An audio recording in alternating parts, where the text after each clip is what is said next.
যারা এখনও মিরাজের নাটকটা এখনও দেখেন নাই, গরিব ঘরের রাজপুত্র সম্পূর্ণ পুরা নাটকটা দেখবেন। দেখার পরে আমার এই ভিডিওতে একটা করে সবাই মিলে কমেন্ট করবেন কি নিয়ে এই নাটকটা বানানো হয়েছে।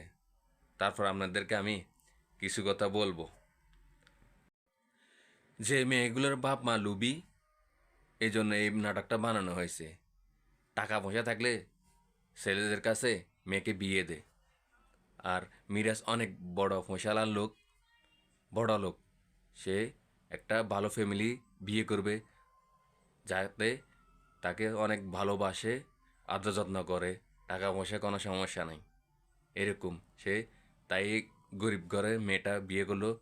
তার কি স্বপ্নগুলো পূরণ হয়েছে, যেভাবে চাইছে সেভাবে হয়েছে।